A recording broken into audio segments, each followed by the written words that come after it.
Today we're debating Trump versus Biden. Who is best for America's future? And we are starting right now.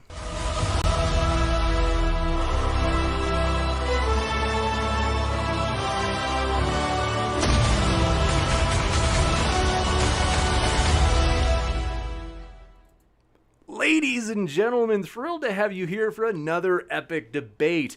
It is going to be a fun one, folks. And by the way, if it's your first time here at Modern Day Debate, I'm your host, James Coons. We are a nonpartisan channel. Our goal, our vision, is to give everyone their fair shot to make their case on an equal playing field in the topics of science, religion, and politics. And so we'll have plenty more debates to come. Thus, if you're sick like us and you love these controversial debates, consider hitting that subscribe button as we have many more to come. And with that, we're going to get into today's event. It's going to be a lot of fun, folks.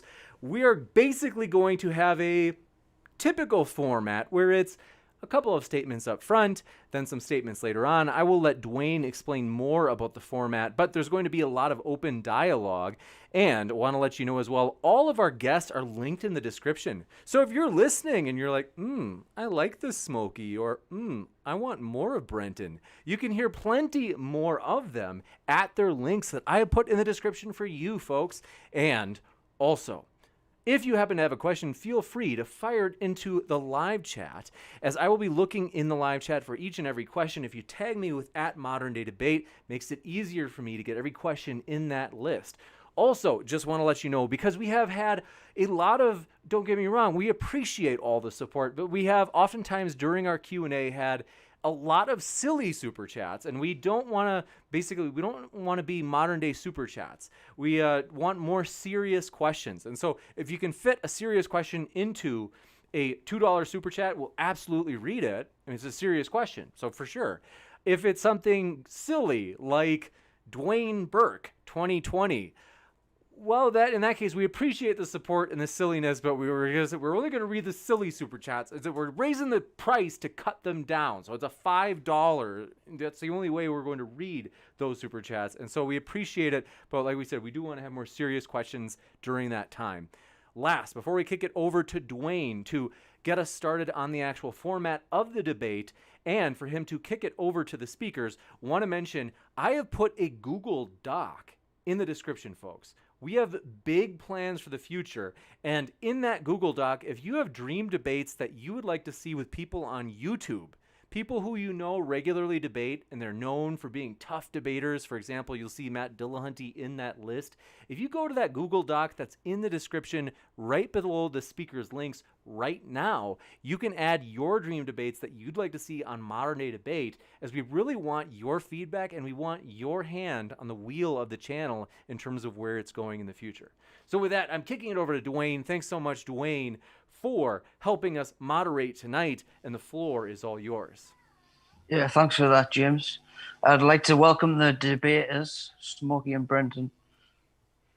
And the format of the debate tonight, people, is a 10-minute openers, followed by 50-minute open discussion, followed by wrapping up, and then Q&A. Yeah, and I'll switch you back up. We'll also introduce ourselves in case people are just now meeting us right beforehand, right? Yeah. Yes, Absolutely. I will say yes. Yes, Brenton, yes. All right, cool. So we ready to go, or is Dwayne frozen? We will kick it over to Brenton for his opening statement. Thanks so much. For the opening statement? Okay. Just before I start on the opening statement, by the way, I just wanted to say my channel is like less than 50 subs away from breaking 1,000. So please do go in and get that done. Also, my comic Snow White Zombie Apocalypse has been nominated for not one, but 2 Ringo Awards, which is really exciting. And the third issue, we're going to be launching a Kickstarter for very soon. And we'll kick it over to you. Sorry. Oh no, it's fine. You wanted to kick it over to Smokey for his? Yeah, no, Kick it just over, for a you mild introduction, because of course I know Brenton's going first with his introduction. I appreciate you volunteering, man. That's awesome. That's good. And I figured we could have gone it either way, so I appreciate you, man. Yeah, that's just Smokey Saint here. You guys know who I am. I'm probably one of the more hated on modern day debate by a lot of the atheist trolls. So I'm happy to be here yet again to trigger a whole new set of people based upon political topics instead of theological. So if you guys are ever interested in some of my content or what I have to say on theological issues, please come on over. It's a fun time. We do open mics all the time, and we like to get challenges and questions and comments. So come on over. So Right, we'll start off with Brenton for the first 10-minute openers. Absolutely. Once there was a traveler who spoke these words in sorrow to his host. In recent years, there have been unusual disturbances in the heavens, strange occurrences on earth, famine and pestilence, all affecting every corner of the empire and spreading throughout the land. When a nation becomes disordered, all the people of the nation become disordered, and the common folk face annihilation. The ruler, the high ministers, and hundreds of other officials all quarrel with one another over right and wrong. Though in the past, the rulers of the state may have practiced wisdom, if the ruler sees the correct teaching is in danger of perishing and stands by idly without doing anything to protect it, then all the inestimable roots of goodness will be entirely wiped out, and this country will become the scene of three inauspicious occurrences. The first is high food prices, the second is warfare, and the third is epidemics. Although the ruler may issue commands, the people will not obey them. The country will constantly be vexed by other nations. Violent fires will rage out of control. Fierce winds and rains will abound. The waters will swell and overflow, and the inhabitants will be blown about by winds or swept away by floods. If the land and the people are disordered, to where can one flee for safety? If you care anything at all about your own personal security, you should first of all pray for order and tranquility throughout the four quarters of the land. Selectively quoted from Nichiren Daishonin, July 16th, 1260 AD. So, I don't know if anybody's noticed, but between the global pandemic, the worst economy since the Great Depression, and the near constant stream of police brutality, followed by protests and riots, followed by even more police brutality, prompting even more protests and riots that now also somehow have the added problem of creating a cycle of constantly escalating extrajudicial murders and reprisal murders between protesters, counter-protesters, and police as a chaser. But there's an election coming up in November. Probably the most important election of our lives, and certainly the most important in recent American history. This coming November, the American people will choose between a doddering, senile, septuagenarian with a history of sexual assault and a doddering, senile, septuagenarian with a history of sexual assault. And yet somehow I can repeat without even a hint of irony that it is nonetheless likely the most important election of our lives. I'm reminded of the old curse, may you live in interesting times. And indeed, these times are interesting. So what is there to say about the possible re-election of the 45th president of the United States, Donald J. Trump? I think the unique thing about Donald Trump that works in his favor as a politician is that he is quite frankly one of the most evil, corrupt, incompetent, and downright stupid human beings to ever walk this earth. There is so much wrong with him and his administration, from the fact that he is obviously in the early stages of dementia to his sociopath inability to control his impulses, sexual or otherwise, to his well-known and well-documented mafia ties, near constant peddling of dangerous conspiracy theories that have directly led to violence, mayhem, and death on more than one occasion, his incredibly, stupefyingly weak, vapid, and bungling approach to foreign affairs that have led to the betrayal of America's military allies and overall weakening of our position as a global superpower, to his half-hearted and denial-laden response to the COVID pandemic that has killed 187,000 Americans and counting, while simultaneously crashing our economy and prompting the looming evictions of a predicted 30 to 40 million Americans from their homes. And I'm not even scratching the surface of this man's faults, foibles, and failures. Ironically, I think this is what protects him. When you look at Trump and what Trump has done as a private citizen, a businessman, and now a politician, it is nearly impossible to wrap your mind around all of it. It's like that scene in The Simpsons where Mr. Burns goes to the doctor and learns that he has all of the diseases. In fact, his body is so diseased that no germ can begin the infection process because they're all stuck in the door like the Three Stooges. He completely short circuits our media and public institution, and no watchdog can hone in on one thing long enough to bring him down. This, I think, is what has given him the ability to survive scandals that would have ended any other presidency many times over. And so, as tempting as it would be to simply spend my time listing his various horrific crimes and character faults, like the probable rape of a 13-year-old girl in his friend Jeffrey Epstein's Manhattan apartment, or the fact that he, like the international cuck he is, allowed Russia to place bounties on the lives of American troops fighting in Afghanistan and did nothing about it, I think we need to focus here. And so I want to point out three things that will prove definitively to anyone with even a shred of decency why Donald Trump absolutely cannot be reelected this November. To a Democrat, to a Republican, to an independent, this man cannot remain in office. The first is the fact that he stole children from their parents and put them into literal concentration camps. This was the brainchild of white nationalist Stephen Miller, who, despite the Trump administration's record turnover rate of government officials, 415 dismissals or resignations as of May 25th of this year, is somehow still employed. This tactic of family separation was intentionally meant as a means of terrorizing desperate Central American families, many of whom were legal asylum seekers at our southern border. This was admitted in an official DHS response to Reuters that came out shortly after the policy came to light. Quote, the Department of Homeland Security continually explores options that may discourage those from even beginning the journey. This separation is intentional. It was purposefully intended to inflict terror on these families and has resulted in the destruction of thousands of them.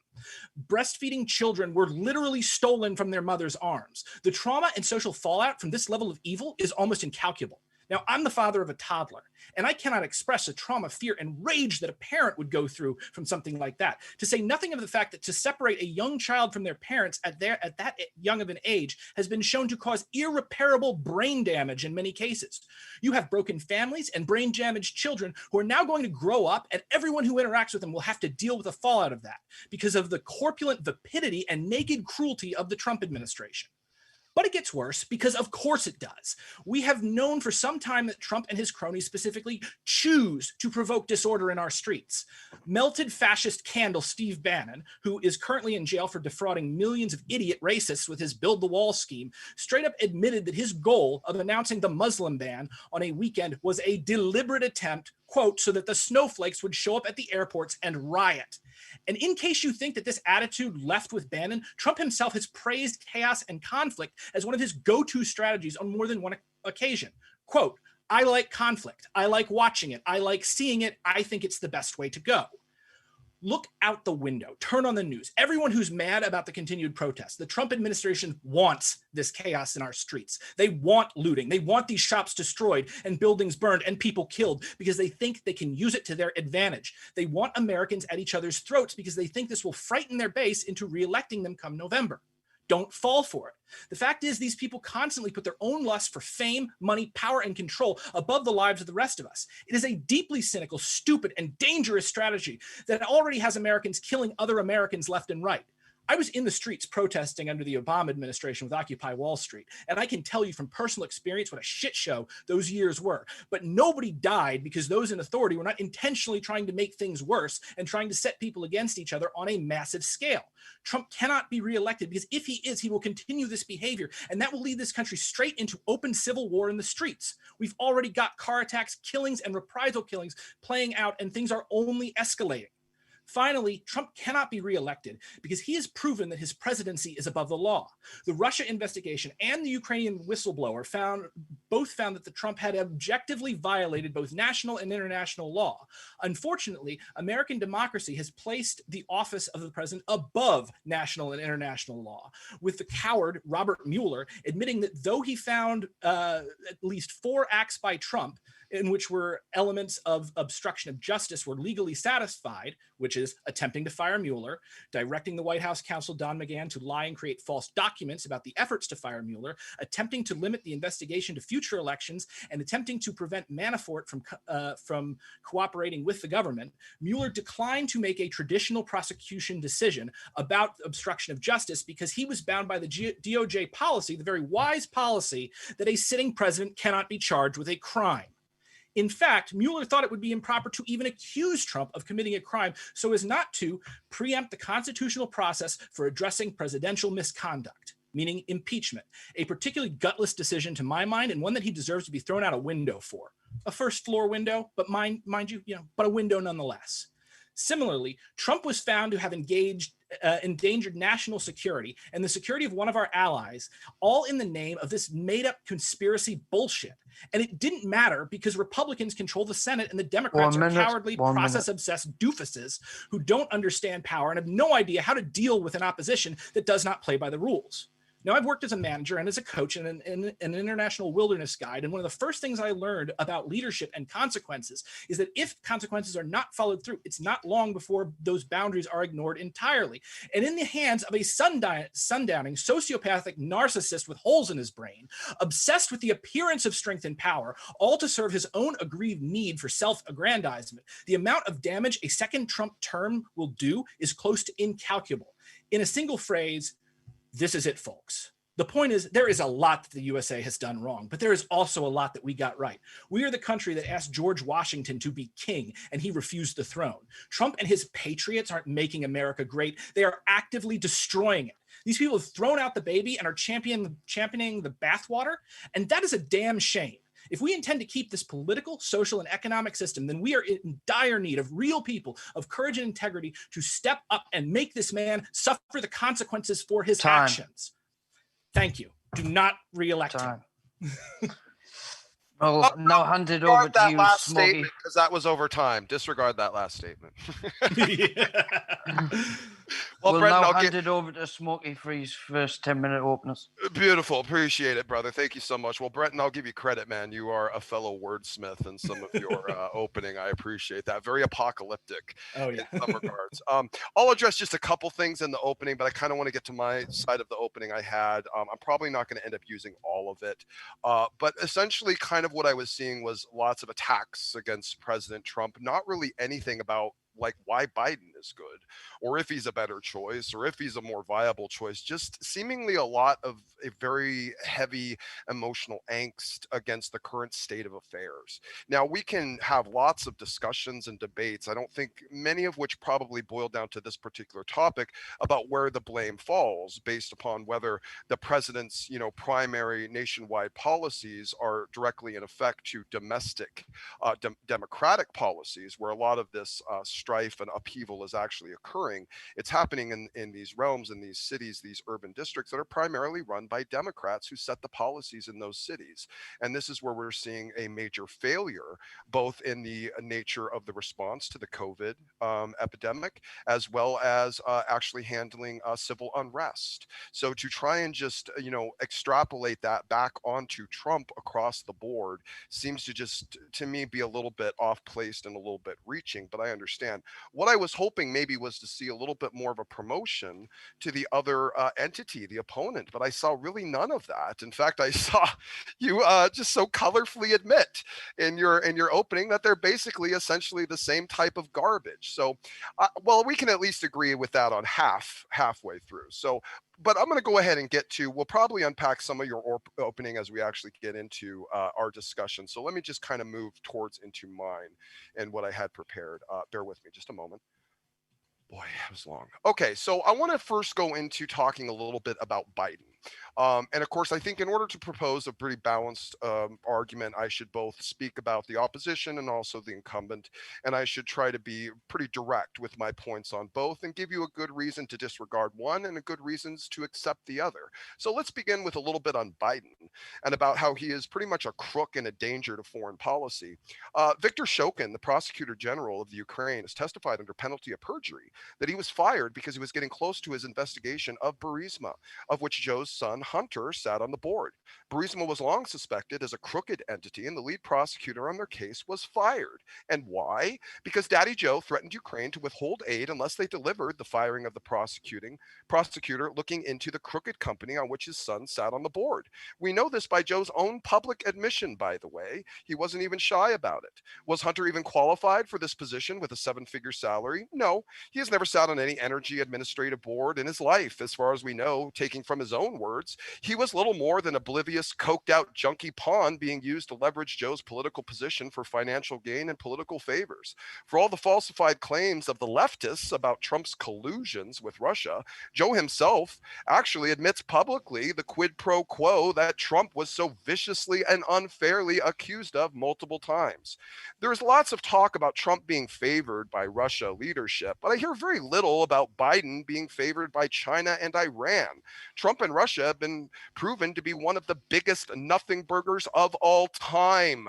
Truth is, Trump has never been harsher on Russia, China, and Iran than Obama and Biden ever were, with sanctions against individuals and organizations. As example, the Iran nuclear pact passed by Obama administration was so lopsided toward the mad mullahs and dangerous to Israel and the rest of the world that even Schumer himself opposed it.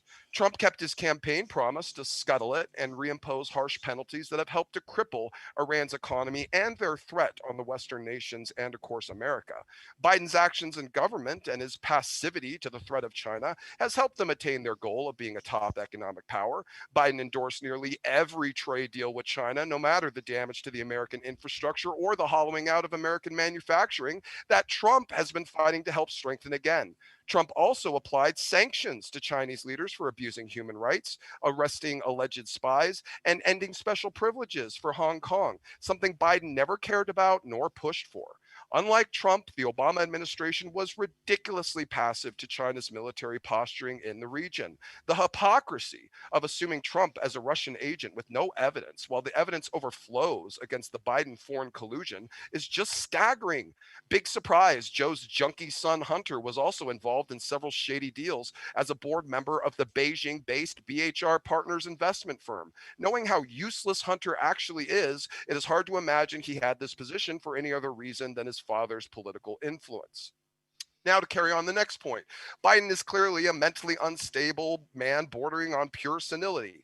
I'm not sure how many examples I should give here. You need only type into Google Joe Biden gaffes and you'll come across a plethora of embarrassing and cringeworthy content, from talks about boys rubbing his hairy legs and insults about people being a lying dog-faced pony show.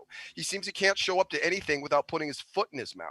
He also has seemingly racist tendencies in his thinking, as he was quoting comparing poor kids to white kids.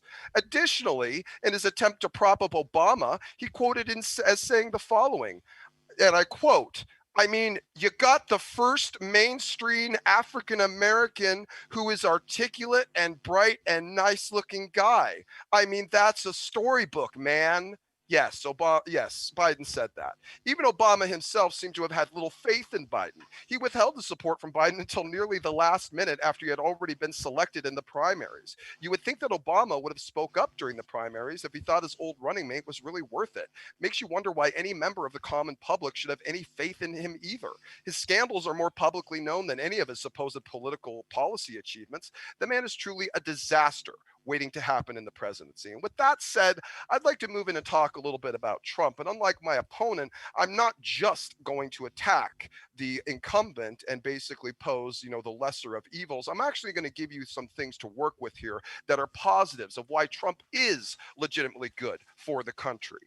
And here we have, I want to talk a little bit about his success with the economy and jobs. And by the way, let's go ahead and separate the COVID argument from this right now. We've been having a crisis, and any president undergoing this crisis would have struggled with what it would have done to the economy and how to handle it. But if we want to talk about COVID and what it's done, and you want to try and blame it on Trump, fine. I'm ready to argue it. But for the sake of these stats and what I'm reading out, this is kind of for the sake of a normalized economy that isn't going through an epidemic crisis. So Trump passed the first major tax reform signed in nearly 30 years. He provided tax relief to 82% of middle-class families. He cut taxes for small businesses by 20%, providing $415 billion in tax relief for small business owners. He alleviated the tax burden on over 500 companies who use those savings to fund bonuses, wage increases for 4.8 million workers, made U.S. companies competitive on the world stage, lowering the corporate tax rate from one of the highest in the industrial world, 35%, down to 21%. The U.S. gross domestic product growth has soared under President Trump, topping 3% in 4 quarters under his administration. 2018 annual GDP growth was 2.9%. In the first quarter of 2019, GDP growth was 3.1%. President Trump is unleashing economic growth and jobs. Since his election, the Trump administration's pro-growth policies have generated 6 million new jobs. The unemployment rate had fallen to its lowest point in 50 years, and wages had grown at more than 3% for 10 months in a row. The manufacturing industry created nearly 500,000 new jobs. 625,000 new construction jobs have been created since President Trump took office. Hispanic, Asian, and African American unemployment rates have reached record lows under President Trump. There are more than 1 million more job openings than unemployed persons in the U.S. The Trump administration prioritized the economic empowerment of women at home and across the globe. The Trump administration launched the Women's Global Development and Prosperity Initiative, the first ever whole of government approach focused on advancing women's full and free participation in the global economy, and allocated $50 million for the fund. And now I want to continue to some of his successes with foreign policies. Trump ordered an airstrike last January that took out Qasem Soleimani, the murderous Quds force commander, in an act that demonstrated the president's willingness to confront Iran's aggression in Iraq and throughout the region. This act was preemptive, with threats against the American people and Western countries. Well, this murderous swine was taken out before any of his plans could be implemented, and despite the fear-mongering of the leftist media, no retaliation occurred and no World War III happened. But instead, a new level of respect for the responsiveness 1 minute remaining to foreign threats was brought forward, and we have a respect on the world stage in this regard that many preceding administrations could never accomplish. Biden himself admits he would not have approved this mission, and he predicted it would lead to further war. He was wrong on both counts. In his first year in office, President Trump took action to protect America's critical steel and aluminum industries, which were harmed by unfair trade practices and global excess capacity that had been catalyzed by the Obama administration. The president kept his promise to roll back Obama administration's bad deal on Cuba that benefited the Cuban regime at the expense of the Cuban people. The Treasury Department and State Department placed sanctions on Cuba to channel economic activity away from the Cuban government, particularly the military, and towards the people of Cuba. Plus, Trump is also fighting China in ways that, of course, Biden never would. In response to China's rampant trade cheating, the Trump administration has placed 25% tariffs on approximately $250 billion worth of products that are supported by China's unfair industrial policies, which, of course, Biden and the Obama administration helped to force on the American people. And with that, I do have a lot more I could go into with domestic policies and the rest, but you know what? At this point, I'll yield. Thank you so much. And we'll now go into open discussion for 50 minutes. Awesome. So I wanted to respond first off. Yeah, there's a reason why I didn't go into supporting Joe Biden, because Joe Biden is garbage. And you are right in pointing out, for instance, the corruption with his son. You're completely wrong about what he did being illegal. Trump withheld the aid for personal reasons and did not go through the proper security apparatus to make it done, and sending his lawyer Rudy Giuliani and several other shady people to carry out these kinds of things. And as a result of withholding that aid, Ukrainian soldiers died. And America's position and the position of the Ukraine, America's ally, severely weakened. And the position of Vladimir Putin, Trump's man crush, got a lot stronger. Similarly, we saw the same thing happen when Trump betrayed the Kurds in Syria. And all he had to do was leave American troops there. We weren't even fighting anyone. We didn't have to actually deal with shooting. By our presence, we prevented a Turkish attack and kept everyone focused on the enemy, which was ISIS and Assad. when Trump pulled out those troops for no good reason, we had a direct attack. We had allies fighting allies, with the Turks attacking the Kurds. And with that attack, what wound up happening was the Kurds wound up signing a deal with Assad, who is allied with Vladimir Putin. Again, weakening the United States' global position and strengthening Russia. The airstrike that took out the Iranian general happened for no good reason. There was no direct threat, and it did nearly cause World War III. And the fallout of that has been to strengthen ties between Iran and China.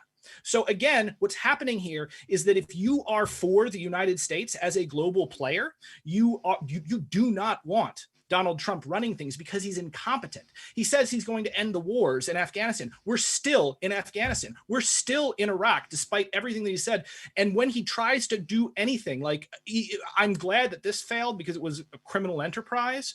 But when he tried to overthrow the Maduro government, the only reason that failed was he was just lazy and incompetent and didn't Brenton, if I may, big enough win for him.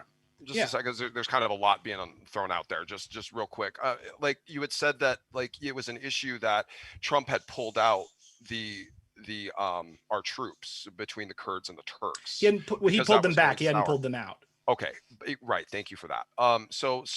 But you also say at the same time that Trump has been saying he's pulling out troops, and then you criticize him when he pulls out troops. So, I mean, is this just one of those things where you're just not going to give him credit no matter what?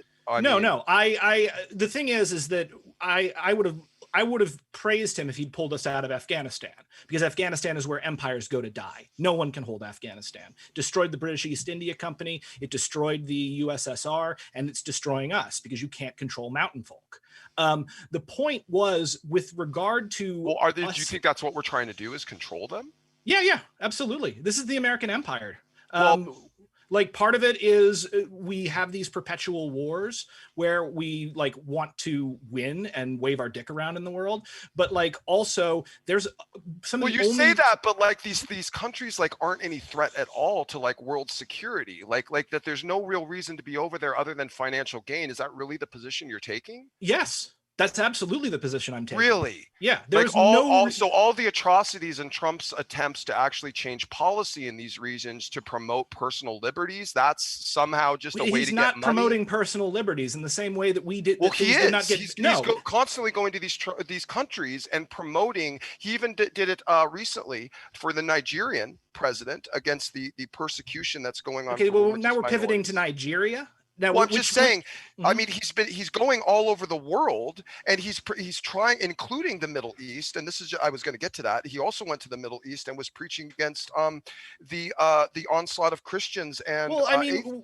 I get what you're saying here, but now you're pivoting to Trump's personal cheerleader rah actions. Which, this is policies. This is policies he's going out to promote. Yeah, it's not policies. The policy of keeping American troops in Afghanistan and in Iraq have been disastrous. They've been killing Americans for How do you decades. know the contrary wouldn't have been disastrous? Because, first off, I don't know, because you can't know the future, but there was no good reason to invade Afghanistan. There was no good reason to invade Iraq. Well, didn't really, as far as I know. I think that was Obama, wasn't it? That was Bush. Kind of got stuck into it. That was Bush. How okay, old fine. are you? It was Bush. I'm 37. Okay, yeah, that's the same age. How did you not remember that it was Bush? Yeah, I slip of the brain fart. Okay, yeah. All right, I'll. Sorry. I mean, give me credit because we've been in and out for let's face it, 3 decades. Give me a little bit of. I mean, it's fair enough. It's sometimes when somebody doesn't remember that Bush invaded Iraq. I mean, if you want to say Bush, no, I'll concede, bro. It's absolutely true. I'm not. Yeah. I wasn't trying to hide that. It was just a brain moment. Sure. No, I understand. So my point is that and by the way, no love for Bush. Let me go and throw that out there. So Bush is a war criminal. He should be locked up. Bush is straight garbage. So let's put that out there. Okay, go ahead. Yeah. So anyway, these invasions were not effective, and they didn't really deal with the problem, which was international terrorism. Right. And they created the situations like ISIS. Right. Now, the thing with Syria in particular, we actually handled that really well for quite a while. That was until we ceded to the Russians, and I'm particularly worried about that in general, because we have seen Putin we know that he's, from statements he's made, he's looking to rebuild essentially the USSR borders of Russia. I agree. I agree that his threat in that region is something that needs to be addressed, and I also believe that Trump is working to address it. The thing is, Trump explicitly ignored it, and like when he was putting those, I think it was $100,000 bounties on American soldiers to have the Taliban kill Americans, Trump didn't do anything for months and kept refusing to admit what his own intelligence people were telling him, that this is happening. He said, no, Vladimir Putin told me that Putin has Trump wrapped around his finger because Trump is an insanely weak individual. And when he sees a more powerful person, it reminds him of the father that never gave him love, probably, and winds up falling all over them. Well, if it's Vladimir Putin or frickin' Kim Jong-un. Brenton, if I may, but this sounds a little bit assertive because I mean, if you're going to blame Trump for his lack of assertiveness in the Middle East, I mean, you're going to blame Obama as well, then, right? Yeah, I mean, screw Obama. Okay, I did nothing but criticize Obama's foreign Okay, well, see, I'm seeing contradictions here because you are on the side of like, let's not be too assertive because then we cause World War III, and then you're just condemning Trump for not being assertive enough. And I mean, the issue is not one of the issue is not one of assertion. It's more because like Trump is an assertive guy. He makes bad decisions and they're inconsistent. All of them. Not like, all of them, clearly, but like take for instance, we can both at least meet on a common ground and say let's not judge someone based upon every bad decision they've ever made. Like, I mean, can we at least give some like common credit where there might be some beneficial policies to the progress of the country? Could we at least try to find some common ground there? Sure. I mean, what do you think might be common ground with us? I mean, on a domestic level, he certainly really tried to quell. Let's go into a little bit of the violence. Let's pull back from the foreign policy stuff. I think we could get just thrown into. Okay, we can pivot to this. Let's pivot to some local stuff. Let's get into some more of the local things now. And I know you had I don't know if you really want to delve into COVID that much. I don't care if you kind of do. That's fine. But COVID looms rather large for me because my wife is high risk due to a medical condition. Okay. And I also saw COVID killed a friend of mine, killed both of her parents within a week at the beginning of the infection. And we can crack into that a little bit if you want, but maybe let's go into some of the domestic unrest for a few minutes and see if we can unpack some of that. And this is, I'll just kind of lay it out the way I've kind of seen it, and you can see if you can kind of correct me here. The predominant amount of the civil unrest is occurring in highly dense urban centers, which predominantly tend to be run by democratic entities setting democratic policies. The recent push by BLM movements and other activist groups like them to defund and remove the police has actually increased crime, decreased safety, increased bloodshed, murder, shootings, everything of the like. And these are not being pushed by Trump. Trump is the one that actually sent in federal officers to try. Yeah, the ones without their names on their uniform to black bag random protesters. Those federal officers that Trump sent in. Let's be careful. Freaking Gestapo. Yeah, he sent. Okay, well, let me put it this way. Let's try to. Okay, now that we've broken into the protester thing, here's how I look at that. If you're part of a protest and a riot backs out, you have three options. You can either join the riot, you can leave, or you can stop the riot. And generally what happens is everyone that's there is a rioter. And this is the thing, I think maybe let's pull our heads back into reality here. I got a quick question. Have you ever been involved in a major street protest? Yes, I have. Yes, okay, when? I have in the past. It was around, I want to say 2016. And what were you protesting? What was it with? It was an activist movement for, I think, religious freedoms for the Jewish Council, something of that like. Yeah. Okay, so you did a march for religious freedoms. It was for religious freedoms, yeah, and for rights of religious peoples in the area to be regarded for their religious rights and okay, of course, and like, was there any things like that? So first off, the things that I'm going to recommend first, were there any infiltrators within that from either the police or other groups that tried to start fights or tried to get people to engage in illegal activity? No, this one was actually a very peaceful protest. There was a little bit of shouting about, crazy, religious people, but that was about it. There was nothing. Cool. So how large was the march exactly? It wasn't huge. I would, I don't know. I mean, no one was like tagging the amount of people there. If I was guessing off the top of my head, 6,000, maybe something like that. Okay. So I was heavily active in Occupy Wall Street, like in New York City on the ground. I was also at the very first Black Lives Matter march ever. Right. What I've seen in my street protesting days, I've been arrested. I've had cops throw me into a line of motorcycles. Right. I've had them lie about me, and then I've beaten them in court. Like the thing is that with regard to street protesting and how things can break out into riots. First, you've got the problem of groupthink. Second, you've got the problem that it's very difficult to leave sometimes if you're in a march and you're with a lot of people packed in. I mean, when we did the N17 march after Bloomberg cleared Zuccotti Park, there was between NYPD police scanners clocked between 30 and 50,000 people. And it was almost impossible to leave or move at times, particularly when the cops had you stopped. So you can't. I appreciate that, Brenton. I appreciate all of that, and I disagree with none of it, and I'm fine with that. But this isn't really equivocating to me because Trump is sending out the police officers after basically civil unrest has degraded to such a level that it's almost negligent to not do so. So here's the thing. I mean, the problem is the police officers tend to cause more problems than like they a lot of the times. Well, that's an assertion. No. I've seen this happen. These tactics that when police get violent with protesters, what happens is it escalates the situation. A great example is how Occupy Wall Street started. Occupy Wall Street was a tiny march, and there had been marches after marches within New York City, and there had been attempts to do something like Occupy a number of times, but nothing caught on. What happened was some protesters got corralled, got kettled by the police, and an officer named Tony Baloney walked up and pepper sprayed 3 young women out of nowhere, and that video went viral. And that was a spark that set off Occupy Wall Street.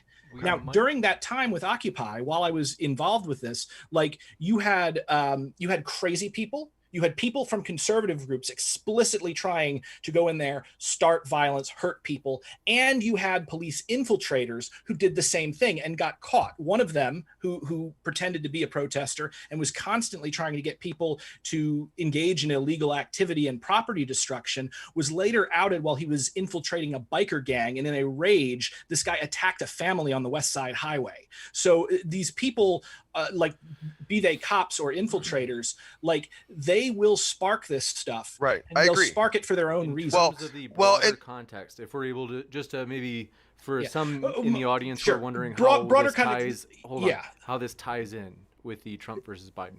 Sure. My point is that looking at a protest from far away and saying, oh, violence happened, therefore everyone involved in this protest is a rioter if they didn't leave or try to stop the violence from happening is a very simplistic way to look at it. And that's not how it actually happens on the ground. So that was my point. And let me draw back in there because I think I would just draw the opposite position because, the whole point is that it is a civic responsibility to me. It is all of our civic responsibility to ensure public decency and public rest and not to take part of it. Now, if you have a city that's been burning, I don't know, for 3 weeks with just a slew of, police officers fleeing the city, quitting their jobs, not responding to responses because they're afraid of being, prosecuted or shot or killed, and the cops aren't doing their jobs. And so all this crime is going everywhere. So then Trump says, okay, feds, get in there, get this thing handled. Okay, well, if you're still on the street I should add, by the way, those feds that he sent in weren't actually feds; they were mercenaries. Okay, well, whatever. Private, you want to call them private security? Fine. Yeah, it's like freaking Blackwater. They have the same training. I don't really care. The fact of the matter is, they're sent there to finally get order back in these urban centers. And I don't know. But again, when they're sending in contractors to do that, those contractors, are not. What do you trained think police to do are? that. Police are public servants. Okay, wait a minute. You're saying that those contractors had no military training or whether they had military training or not, you don't want to use military force against civilians. There's a reason why we only use a police force against the military. Violent, vitriolic entity burning the city down? Correct. When is there a time to use military then, bro? You use a military against a military. You use a military against a foreign threat. You do not use a military against its own population because the purpose of a military is to kill. The purpose of the police, the stated purpose at least, that wasn't is their to purpose. protect. That wasn't their purpose, was to go in there and kill. No, but if somebody's trained to kill and then you send them in to black bag random protesters, you're going to run into a huge problem. And this is you don't know what type of training they had. I think you're just... I do know that it has been disastrous when we have used like Blackwater mercenaries in Iraq that led to multiple massacres that had no reason to occur. Well, I don't know specifically. I'm going to have to do some digging on whether or not that's even true. If it's definitely true. I would look it up. Well, I'll give it to you that they're private contractors. But these private contractors, as far as I know, Brenton, haven't really been accused of crossing the line, at least in my opinion. They have absolutely been accused of crossing the line because they're grabbing random people without trial, without charges, Brenton, and holding if you're outside proactively doing things in a war zone with it's not a war zone. It's a city. It's a neighborhood. No, it's a city that's been set on fire by a bunch of crazy deranged degenerates that are fighting for policy. Okay. So that's fascist. First off, because these are people. Is not fascist. Yeah, no, calling them is not fascist. I'm sorry. What's not fascist? Keeping the peace is not fascist. Not keeping the peace is not fascist, but you can keep the peace. What you're talking about is you're acting like these people who are involved in protests and riots against police brutality. Don't be in a protest in a riot zone. I'm sorry. Just don't do it. That's not how it works. Riots are like a force of nature. They happen as a result of a number of factors coming together, and you might as well shake your fist at a hurricane for all the good it's going to do. What point is Martin Luther King? Riots are the cry of the unheard. What point is protesting during a riot? What the hell point does that prove to anyone? So what's important? I'll give you a case for this. For instance, let's take property destruction. What we have had for for decades, for the history of the United States, is we have had a police force that has been inherently... I'll tell you what, I'll let you finish. If I could just interject for a second. Will you sure, what do you want to interject? Would you just agree with me here? Once it's a riot, it's no longer a protest. Can we just agree on that? No, it's still a protest, but it's a protest that has gotten violent. Wow. Like, all right, go ahead. The thing is, because it's like they're not rioting for no reason. Like what we have is there's never a good reason to riot, Brenton. I'm sorry. That's a very privileged position, and you can't say that to somebody who's been pushed to violence like that. What benefit are they going to accomplish by burning other people's property to the ground and costing them their livelihoods? What are they accomplishing? What happens is you draw attention to a problem that is being systematically ignored by creating more problems. Yes, because it makes the larger society pay more attention. So what happens, for instance... This is your anarchist coming through, is it? A little bit? Well, this is actually me just explaining why property destruction can serve a symbolic value. This is might makes right garbage, Brenton. No, it's not might makes right. Yes, it is. Might makes right would be if I said... We're going to cause enough damage to get our way, and until we get our way, we're going to burn the freaking city down. That's basically what you're saying. First off, I'm going to point out that people who are not served by the system do not feel a need to obey that system's rules. And again, the Black community has been under direct attack from the police from the time that policing started. In the South, every single police force started as a slave catching organization. And this culture continued through. Trump's own Department of Justice, and here's a good thing that Trump's thing did, so you'll like this, did an investigation of the Ferguson Police Department and found that the Ferguson Police Department, which had started as a slave-catching organization, still used dogs to torture and intimidate prisoners and people that they'd caught. And not only did they use dogs in the same way, in a very similar way that the slave patrols used dogs, but they only used it on Black prisoners. So again, Black suspects, Black people that they had arrested, they got subjected to the dogs. White people who did the same thing never got subjected to the dogs. So okay, well, that's a really gross anecdote, Brenton. And that's not just an anecdote. It's every single police department. Really? You have no evidence for that at all. That is just your blanket assertion. And by the way, Brenton, what is the biggest threat to Black lives? Police officers or other Blacks? I would say the biggest threat to Black lives is probably heart attacks. No, I mean through the threat of actually being shot. The threat of actually being shot? I think murders, but that's not, when you say like the Black on Black crime, that's a miscarriage of statistics and a misunderstanding of how crime works. Oh, is it? Yeah, the biggest threat to any racial group is that racial group. The people who kill the most whites is white on white violence. Same thing with the Chinese. Crime happens between people who know each other. You don't just go and murder someone for no reason unless you're a total sociopath. What happens is you murder somebody that you have a personal problem with, and you have a personal problem with somebody who you know. So obviously, especially with race to the level of informal segregation that we have going on right now, a lot of these murders are going to be within a racial group as opposed to between racial groups. Yeah, but here's the problem. Here's the problem, Brenton, is that the amount of death is disproportionate. You have 13% of the population. It's responsible for 1350. This is Nazi shit. So first off, this is bad statistics again. This is an FBI statistic. Yes, this but is it's not. But it's not okay. So is the FBI Nazi now, Brenton? No, the FBI is not a Nazi. The interpretation that you're giving me is a Nazi interpretation. It's a disproportionate amount of violence from one very small segment of the population. Yeah, but it's not coming from the segment. It's coming from the over-policing. And it's also coming from the fact that we're focusing on poverty. Because if you control for poverty, the discrepancy goes away mostly. Now, this is the important thing when you try to talk about like 1350. What is important to understand is that statistics, there are liars, there are damn liars, and there are statisticians. That was the first thing my statistics professor in college told me. The second thing he told me was the true statistic that the average American has one breast and one testicle. Because men and women are about 50% of the population. So if you take the statistics, most men have two testicles, most women have two breasts, average them together, one breast, one testicle. Brenton. The point is that it is as stupid as saying the average American has one breast and one testicle as it is to say 1350. Okay. I don't know. That's not an argument. That was just a bunch of weird mumbo jumbo. No, it's me. I'm giving you an explanation of how to interpret statistics. Based upon the statistics that the FBI has garnered and said, blacks are 13% of the population of America. But oh, wow, blacks incarcerated in jail for violent crimes, not minor crimes, Brenton.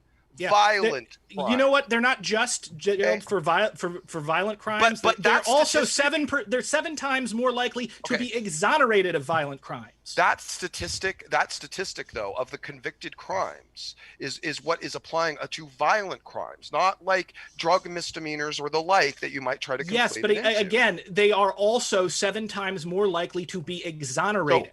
So how many? A white man who goes to prison for murder and a black man who goes to prison for murder. That black man is 7 times more likely to be found innocent later on and exonerated, which shows that what's happening here is that these communities are being over-policed, over-sentenced, and that is a attack by the police on the African-American community, which you sit there and you say to them over and over again every year, oh, just follow the law, just follow the law, just follow the law. You think they didn't think of that already? You think nobody ever thought, oh, well, maybe if I'm just polite to a police officer, he'll leave me alone. Their experience with police officers is completely different from your experience or my experience with them. And so as members of their communities are jailed and put in private prisons where they're essentially enslaved and made to work, families are broken up, people are killed, people lose fathers, sons, daughters, and then they finally get to a point where they see a knee from a cop on the neck of another person that looks like them, and that person dies, and they think back to every other time they've seen that, and every time they've seen that happen in their community. You really think they're not going to go out in the street, and you really think they're going to be entirely peaceful and not break a window or something just to show how pissed off they are at the fact that they are living in a system that systemically tries to murder and enslave them at every level? This is the problem, Brenton. This is the problem. It's very, very hard to take activism seriously when it tries to ignore the elephant in the room to fixate on the tiny pony, which is the mass onslaught of black gang violence and killing each other.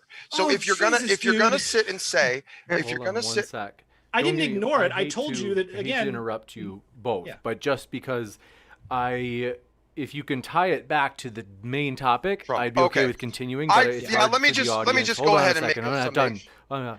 So we do have a little while longer before we go into Q&A. So it's definitely we should definitely steer it back to the main topic. Okay.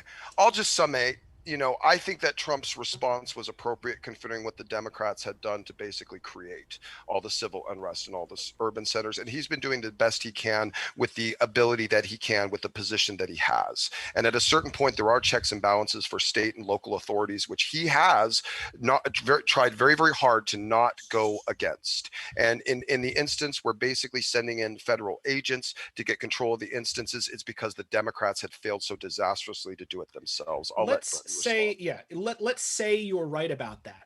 The cities are still burning. So obviously he sucks at it and he has failed to contain the situation.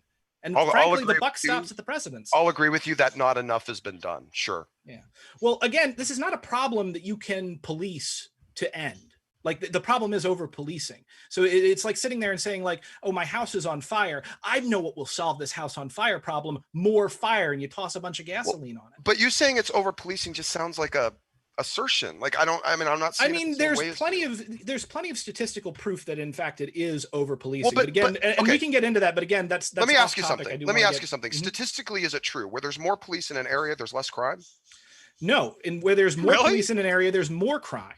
Really? Yeah. Because what happens is that when sheriff looks at the statistics and says, okay, this crime area over here, there's a lot of arrests that I see that have happened here. So what I'm going to do is I'm going to send more cops there to catch more criminals.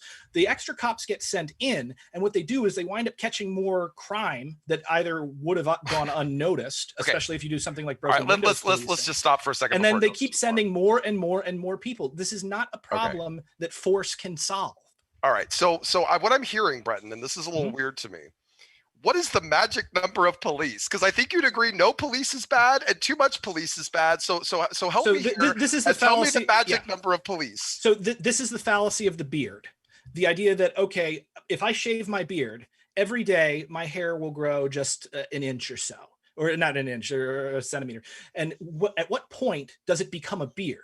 Obviously, going from one beard growth to another, like the fallacious conclusion is that I will never grow a beard. Because again, I'm just looking for you to assert a policy or something, Brenton. Take a stance other than everything is crap and it's all Trump's fault. Like, give me something here. If you want me to assert a policy, I would actually assert defund the police like they did in New Jersey, and it freaking worked. Because what happened was they defunded the police department that they had. They broke the culture of the toxic culture of that police department, and then they rebuilt their police force from the ground up.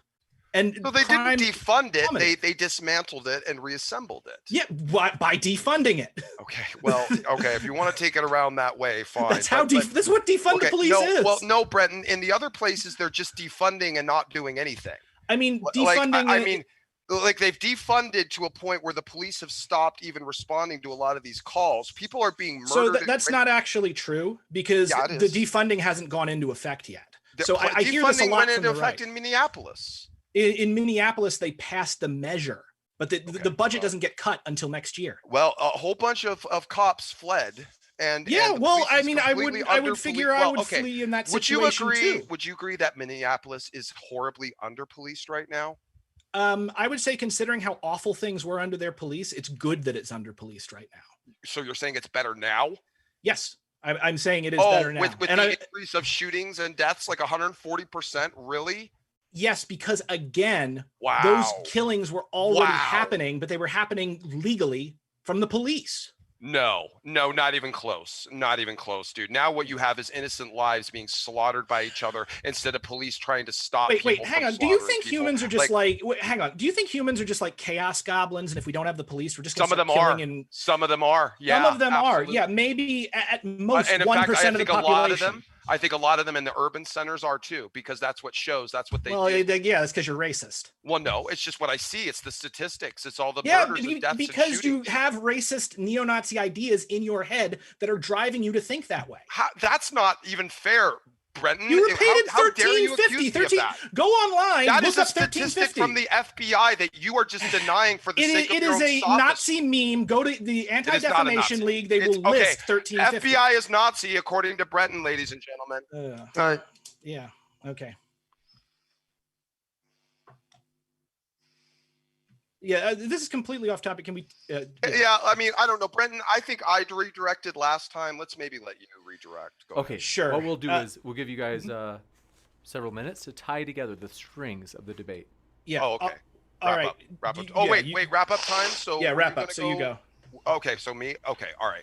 So yeah, just to wrap up in conclusion, I think really the argument is that there's no good argument to elect Biden at all. He's a complete and utter dumpster fire. Trump has proven himself while in office and had successes. Now, we can play games with the arguments and the statistics all night long and reinterpretations of the like, but the facts remain. And I could have actually given you a laundry list of additional accomplishments, both on the domestic realm, national security, foreign and domestic trade, which Trump has improved proactively in this nation under what was really a primary stagnated economy that was just sputtering along under Obama with very, very benign and almost worthless socialistic policies that were dragging us into the dirt.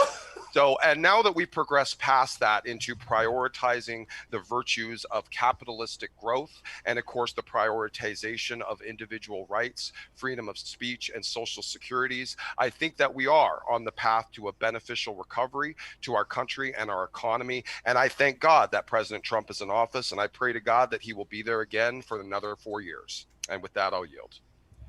All right. So socialistic policies from Obama, Jesus Christ. Like, Trump is the one who is engaging in economic protectionism. Trump gave out the single largest bailout, just handed money to people. Like, the American government has just never done that. Like, even if you're like an idiot who's like, oh, socialism is when government does stuff.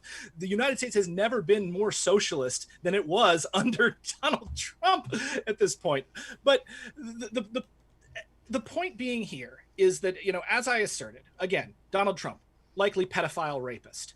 Donald Trump weakened the United States position overall in the world. And hey, what's your evidence for that? I just have to ask. I'm so sorry. There's literally a lawsuit ongoing against him. It was for pedophilia. Well, it's 13-year-old girl. I would consider someone who rapes a 13-year-old. So there's an active investigation against him. You have to give him his it's the Jeffrey Epstein freaking investigation. Like, and again, Trump, good friends with the pedophile, Jeffrey Epstein. So yes, Trump is probably a pedophile. Now, we've got going on from there. We have the economy, worst economy in American history, except possibly the Great Depression. Now, you say that Donald Trump isn't to blame for that with COVID. And I don't entirely disagree with you on that. But the fact of the matter is that Trump made the calls that both maximize the amount of people that would die and maximize the economic damage, because he shut down the country and then waffled on it because he's incredibly weak, and waffled on a few months later, basically undoing every good gain that he would have had. So first off, there's that. He's a terrible manager when it comes to the actual economy. But why should people vote for Biden? Why should I'm just going to say Biden? It was Biden a little unfair. Hey, you cannot interrupt me right here. We can talk about this later. So you wanted me to make a positive case for Biden. And Biden is a monster, but not all monsters are the same. Biden has one sexual abuse allegation. Trump has dozens of them. Trump literally, Trump tried to sleep with a mobster's daughter, for Christ's sake, and the only reason that he was like dissuaded from it was the mobster threatened to rip his balls off. Trump, as a manager, as a president, has been nothing but a shit show and has been purposefully sowing discord within this country to drive us to this point where these riots are breaking out. We know this from his own statements. We know it from their statements. He stole children. And those children will grow up, and some of them will become gang members and prisoners. And that will happen because they were brain damaged by this policy, because their parents, who were fleeing violence and coming here legally as asylum seekers, the kids were literally stolen from their arms. So again, if Donald Trump is reelected in November, America will be over. I guarantee you. It will be the end of us as a people, and people like you will have directly enabled it. Thank you. We will jump into the Q&A. Can I just say one thing real quick? I think that if you... Just real quick. Were the times equal, or did... Sure. I just think it was unfair to throw in COVID in the closing when it didn't even come up in any of the discussion. I said I was prepared to discuss it, but I think leveraging that in the closing was a little skeezy. I'm just going to... I just brought it up because you were excusing his economy by COVID.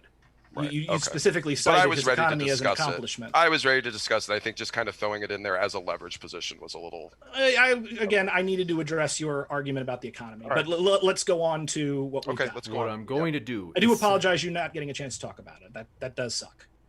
I do want to send these questions over to Dwayne, which I am doing right now. And also want to let you know, folks, if you have not seen it already, we're excited for several things. One, at the far right of your screen, if you haven't noticed, Modern Day Debate has invaded the podcast world. Really exciting stuff. This is in addition to YouTube, and so not exclusive. We'll be doing both. Also, very excited, as I have linked in the description, basically a Dream Debates Google Doc. So anybody can access it and add ideas to this document. So you could say it's a community document. This is our way of saying we would love for your hand to be on the steering wheel of where the channel is going and what things we host. So, Dwayne, I am sending that list over to you right now. And by the way, folks, Dwayne and I will be alternating in reading the questions for this Q&A. So I will first read the one that came in. This one was, first of all, appreciate it, from none other than John Maddox, who says, don't miss the epic after show. Will kick off 5 minutes after the debate ends, and there is an open mic. So sounds exciting. Thanks for that support, Jonathan. And Dwayne Burke, let me know. What we're doing is starting from the very bottom of the list and then working our way up. So in case that email takes a while to get over there, I'm going to read the next one from Thick Earl, spelled T-H-I-C-C. Appreciate that, Thick Earl. Says, why are Trump supporters and anti-Biden LARPers too cowardly to show their faces? People in the chat are doing this too. If the left is brave enough to show their face, why aren't you? Ask Antifa. We've been wondering why they're too afraid to show their faces too. There's lots of leftists that are afraid to show their faces, and frankly, the reason I don't show my face is because you people are bat crap crazy. Well, I mean, okay. So, well, we can talk about. By the way, Antifa is not necessarily Black Bloc. Antifa uses Black Bloc tactics, but not all Antifa people don't show their faces. Only people who are engaged in doing Black Bloc violence. Yeah. Yeah. Well, violence, property destruction again. That's a tactic that protesters use. I would say it's a tactic rioters use, is what I would say. Go ahead, Dwayne. Yeah. 2 seconds. Just coming up. Dwayne is in Great Britain, so if he's a little sleepy, Dwayne. It's like 3 a.m. or something over there. He's staying up late to help us. He just loves to support the channel, and it means a ton. So we appreciate you, Dwayne. Yeah. Well, while he's getting that, I'll just mention, because it's a pet peeve of mine. 90% of Antifa activity is peaceful. People focus on the Black Bloc stuff and think that Black Bloc is Antifa, and you'll see like Republicans seem to have this idea that like Antifa is like a paramilitary for the Democrats. It's just simply not the case. I think they're recognized as a terror organization now, aren't they? I mean, it's not. Trump keeps saying that, but it doesn't mean anything. All right. Yeah, I guess not. Raven Zero, thank you. Like, it's not an organization anyway. It's like it's just a bunch of LARPers, right? Okay. It's a decentralized. Keep going. Well, unless you we can talk about that Dwayne. later. Yeah. I wanted to do an Antifa debate. Let's have a conversation on my channel about COVID, Brenton. Let's do that sometime. I wouldn't mind talking on your channel sometime. Sure, bro. Let's do that. Things got a little heated here, but you seem to be besides, and I'm, besides. I'm fair. I promise I'm fair. I promise I'm fair, man. I get that sense from you. Guys. Raven Zero, thank you for your super chat. A question for Brenton. How is the economy that bad? What do you mean, how is the economy? Like, have you seen it? Like, the economy after the COVID shutdown, it dropped like, hang on, I was actually just looking at this. Can you make a case without using COVID? Just wondering. Well, a case for the economy. So I can make a case that Trump had almost nothing to do with the economy doing well, because the way the market works in a neoliberal capitalist economy is that the market always goes up. like overall. Individual stocks drop, but because of the way that capitalism requires there to be infinite growth, the economy will always grow and will always surpass all conceivable records until there is an inevitable crash. Then there's a period like what we had in 2008 where things are really, really tight for a couple of years, and then the market rebounds and comes back stronger than it was before. I think it took a lot longer than that. All right, we will go to the next one. Thanks for your question. This one comes in from Steven Steen. Nasty guy says he was willing to pay $5 for this. Says, I'm writing in the sexiest man live, James Coons G-Man 2020. Well, thank you for that support, Steven. We'll go to the next super chat from iPhone Musings. Thanks for your super chat. We've got a super sticker. Thanks so much, Brainy Beaver, as well, for your super chat. Said, you are smoking good drugs if you think Trump has created respect for America on the world stage. Remember when allied leaders laughed at him recently? Yeah, I was actually speaking specifically about the newfound respect we have against terrorism in many regards, and the fact that some of these horrible things that were supposedly planned against us, that some of these generals were planning, have not actually been able to transpire. That's what I was specifically saying. Now, as for respect, yes, there are some kind of weird lefty countries that are currently burning and undergoing their own economic ruin that think that it's okay to laugh at Trump and mock him in his successes, but they're just doing that in their own sophistry, so that's irrelevant to me. Do I care what Macron thinks about Trump? No. You know, you might want to care about what Macron thinks about Trump, because as much as you don't care about these other nations, again, these are part of a strategic alliance that we have, which is NATO, which has been the only thing that has kept the Russians from advancing since like the end of the Cold War. Like, well, the fact of the matter is that one of the reasons why Vladimir Putin wanted Trump in charge was that he would damage our relationship with these allies, and he'd start complaining about stupid shit. Brenton, yeah. Would you agree that we just shouldn't give a crap about what extra foreign leaders care about who we select as our governmental ruler? Because let's face it, I can go, okay, well, I can go down the list of anecdotes of different countries, I'm sure, that had issues with Obama's and leaders that had issues with Obama and the like. No one's ever going to please everyone. Yeah, so if you're just going to go down this road. The issue isn't personal. The issue is the fact that that strategic alliance is degrading. And as awful as NATO has been in a lot of ways. Okay, I'll agree with you. By the way, I'll agree that it's degrading. I am not going to agree that you're going to place that solely on Trump's feet. No, you can't place it solely on Trump, but he's definitely to blame for a large portion of it. For instance, the fight he picked with Germany. Well, we'd have to have a separate debate. Yeah, we'd have to have a separate debate about the benefits and negativities. Originally, this targeted Smokey, so we'll jump into the next one. Dwayne, the floor is yours. Yeah, thank you for your super chat, John Maddox. Statement, oh my God, the level of projection from this guy is mind-blowing. Don't miss the after show. It will be epic. The Trump derangement syndrome is nuts. What's that really must be ironic, talking about me. Yeah.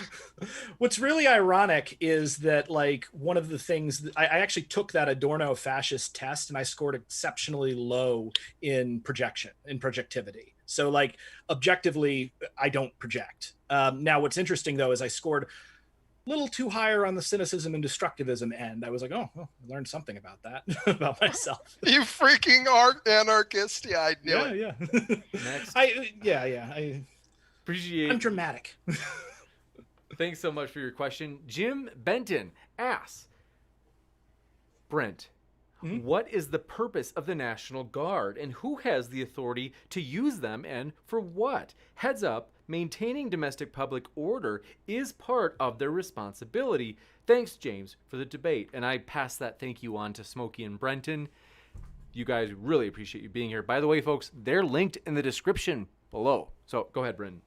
Yeah, I mean, the National Guard is used for riot control and a number of other things. They're also used in disaster relief, though they don't always do a good job with that. But again, like what Trump was sending was not the National Guard. He sent in people who were not identified by their badges. They didn't have any badges, and they just grabbed random people off the street in, I think it was Seattle or Portland, and held them without charges. Like, and a lot of them were not even trained federal agents. They were mercenaries in the pay of the government. So it was a really disturbing thing that he did. You got it. Thanks. John Maddox, thanks for your. By the way, I super chat. would like, if you could, I'm so sorry, Dwayne, if you could, maybe I would like a reference to where you're saying that they're private contractors, because all I've ever found is that they were federal agents. So if you have a reference, maybe you would send that to me. Yeah, absolutely. I'll shoot it over to you. Okay. If I can find it. Yeah, thanks, John Maddox, for your super chat. Brenton, do you think all cops are systematically racist? If no, how then is rioting justified? Okay, so racism means a couple of different things, and all cops are a system is systemically racist. A person is not systemically racist.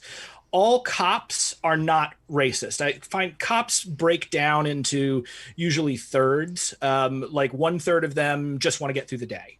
1/3 of them like are honest people that want to help their communities and protect people, and 1/3 of them are like bullies and sociopaths that want to hurt people and get off on having the power of the badge. The problem is that when the third that is actively malicious does shit that's wrong, the other two cover for them. And if one of the good cops steps up and tries to say this guy's a psychopath, what happens is he risks his life, because the rest of the police will attack him and give him dangerous assignments and sometimes outright murder him. So cops in America, as police departments, have a culture of racism that is present throughout the rest of the entirety of at least the South and a lot of the North. And that's why I think a lot of these departments need to be defunded and rebuilt from the ground up with a new culture so that we don't run into these problems. You got it. And thanks for your question. This one comes in from John Maddox. Says, Brenton, do you support the Cloward Piven strategy? Also, don't miss the after show. It will be insane. I don't know what the Cloward Piven strategy is, so I would have to look that up, figure out what that is, and then give you an answer. If it helps you, I don't even know what that is. So. Gotcha. We'll jump to the next one. Gabriel K. Oh, go ahead, Dwayne. I haven't got that bit. I'll read it. Gabriel K. Thanks so much. Says, let me pull out my privilege cards. Me, a gay atheist, illegal immigrant, support our president. Don't call us NAZIS, period. Instead, tell us why we should back Biden. Why are we so reactionary?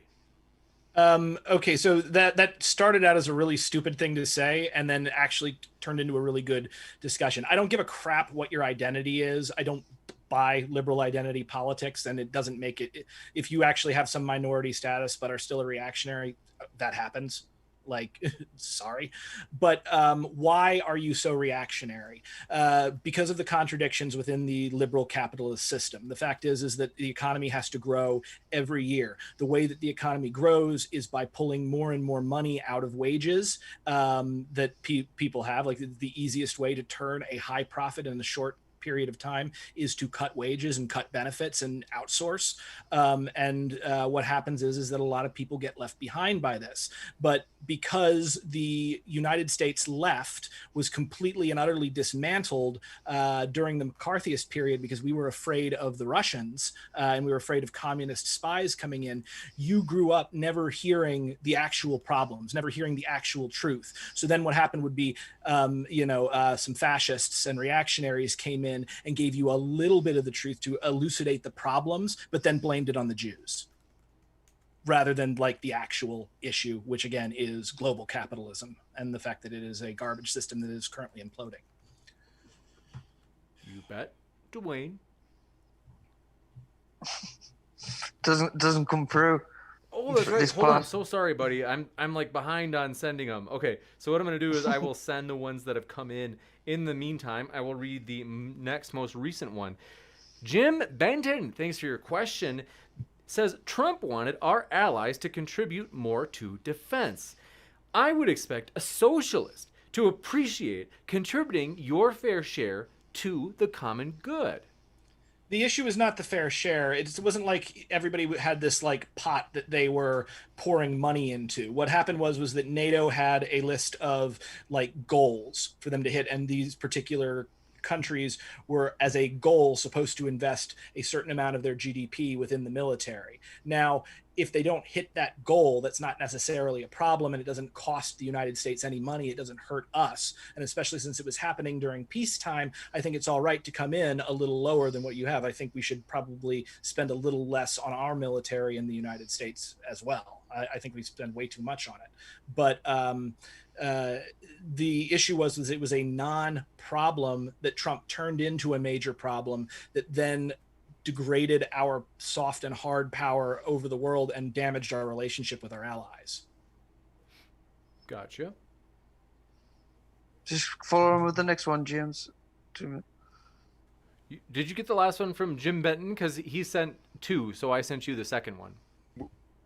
I think you just read that one, didn't you? You just read us one from Jim Benton. He sent 2 though, so this is the second one. Oh, okay. Deuce. Is that how you say 2 in England? Deuce? Deuce? Okay. I will sometimes say deuces when... What I'll do is, while it loads, Dwayne... did you get it? I will read the next one while it loads. So, Animated Effigy, thanks for your question, said, can a country be a democracy if not everyone can vote? Can a country be a republic if all citizens don't have the same rights? Is our USA 55 years old? I don't know about the 55 years old. I think they're right in the sense that you can't rightly consider something a democracy when you do restrict the right to vote. And I think that the right to vote needs to be, put out. I would say it's still a republic because republics have always restricted and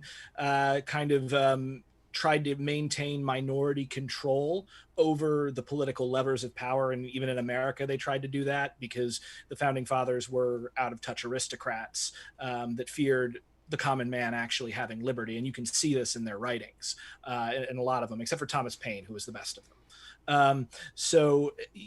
I think that as the country moves forward and we talk about ideals, we need to expand voting for as many people as possible. And we need to chip away at Republican democracy and replace it with more direct democratic mechanisms because these leaders that we have, they're going to be the death of us. You got it. Thank you. Our next one is from... Who is it? Jim Benton. Jim Benton. Jim Benton. Who has the authority to activate the National Guard, and why did they not use them? Is the person who can activate the National Guard responsible for the training? Thanks for not answering my question.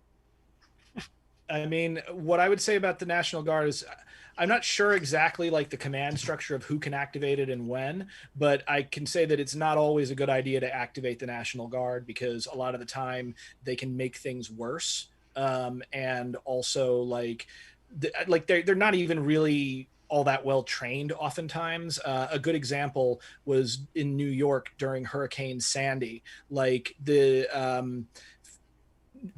Occupy Sandy outperformed both the National Guard and the Red Cross. And in fact, if I'm not mistaken, I think that the Red Cross literally was like, you're doing a better job of getting this food and these supplies out to people than us, and just handed it over to Occupy Sandy. Whereas the National Guard tended to just stand around with guns when what people really needed was food and blankets and shelter.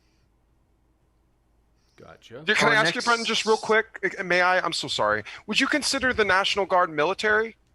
They're like in like a weird it's like the Coast Guard and the National Guard. Like they're technically military, but they're not trained in the way that like the Army and the Navy and the Air Force. Well, doesn't that kind of mess up your point about how you don't use military on, I mean, only on like a pedantic level.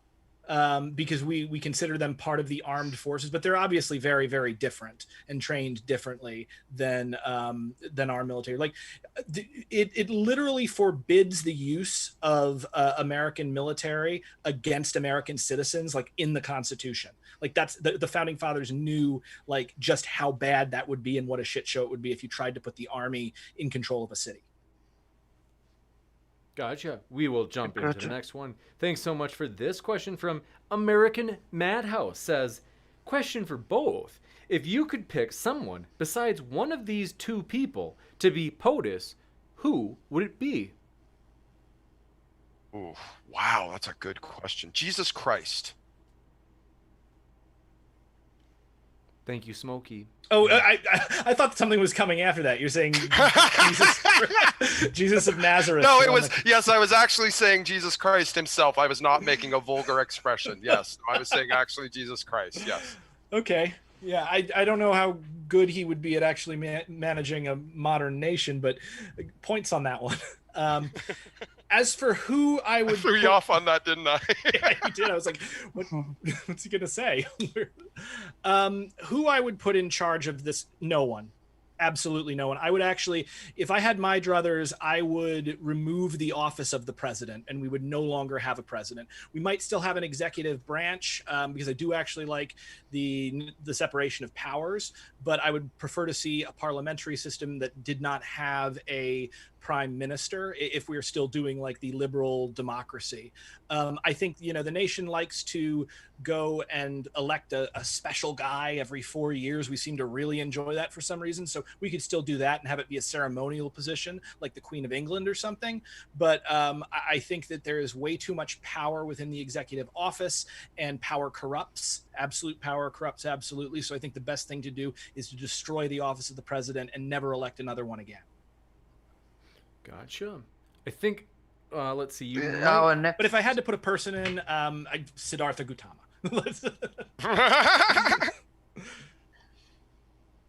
Go ahead, Dwayne. If you have a new one, go for it. So yeah, our next super chat. Thank you, Gabriel K. Why would we spend billions to defend Germany and the EU when they won't arm themselves and using us like chess? Because we own most of the property in the world and we are the primary empire. We have military bases in Germany. We have military bases all over the world and have never really fully we've never fully disarmed since World War II. So we defend Germany against threats because that's what happens when you're the big dog on top of the mountain. And the fact of the matter is that, there is the way we're doing things right now. The United States empire is in decline. There are two other empires that are looking to take our place. And when we fall, one of them will. And it's either going to be Russia or China. And neither one of those, with all of our faults in the United States, both of those countries have such shoddy human rights records and are so heavily authoritarian. I think it would only be a bad thing to have NATO be overwhelmed by some kind of Sino-Russo empire. Gotcha. And let's see, we do have another super chat. This one comes in from our dearest friend, Jim Benson. By the way, great name, Jim. And this question is, 2 seconds loading. Oh, we had another one from John Maddox. So Jim says, I will help you out. It is the governor of the state that activates the guard, Brenton. Free $5 lesson for you, James. Let's see. Appreciate your support. I could have just Googled that afterwards, but thanks for spending $5 on it. Jim is savage. I like Jim. I have no idea how that's supposed to even be insulting. Next up, let's see. I'm going to send one over there to you, Dwayne. But in the meantime, John Maddox strikes again, saying, Brenton, posse comitatus, am I pronouncing that right? Pos comitatus wasn't passed until 1878, not in the Constitution. Also, National Guard is military. Obama sent 43K to Iraq. Your ignorance is amazing. I mean, again, if I was confused about the exact the exact time of origin of that policy. The important thing is that the policy is in place and it's an important policy. So that's, again, a pedantic thing, but thank you for correcting me on that, because, nobody knows everything. If I may, just real mhm. quick, Yeah. just as a quick interjection, and I just bring it back to the whole military component. So if the National Guard was used as a military force, does that make a military, or because they're primarily used for local stuff, right? Yeah. So, but we have used them for foreign stuff. So, I mean, the point is that a police officer's duty is to protect property, and a military's primary duty is to kill people. So again, there is a reason that we have these as separate institutions. Because, but Brenton, I'm sorry, but we've sent people to do things. We've sent military personnel to do things that isn't killing people. So I mean, it's a little. But that's not their purpose. That's them doing an extra thing. Again, if you take military people and you put them in a city, and tell them to keep the peace, they're going to treat whatever they think is a potential threat as an enemy to kill, as opposed to a citizen to protect. And the militarization of the police and the creep of military budgets and military culture into the police is another reason why we've had such a problem with extrajudicial killings by the police. It's your question, so I'll leave that lie. Our next super chat. Jesus is Lord.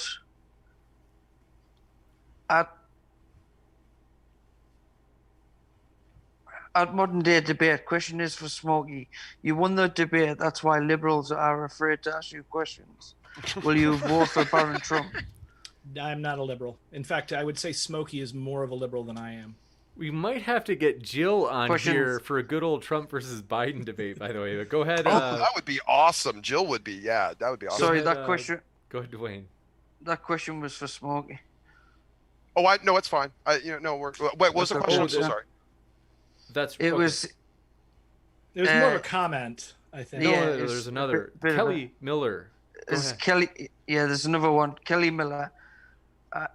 At modern day debate, I beg of you to make Smokey define socialism. I want to hear this. Define socialism. Well, I've considered it to be the economic arm of the communistic type of movement. So, I mean, correct me if I'm wrong here, but as I understood, basically socialism is the acquiring of all of the personal property, putting it under the state. So your personal works and efforts are all ultimately owned by the state in a very socialistic type of economy. Everything is and no one has more than others except for the elites. So everyone basically has the same amount in the same economic spectrum. I don't have a scholastic definition, if that helps. Can I correct him? Because that was really incredibly wrong. Go ahead. Okay, so first off, communism and socialism. They both are political and economic systems like capitalism. Communism is actually more of a state of society that it's an ideal that has been reached for by socialist movements throughout history. Though it predates even the Marxist ideas.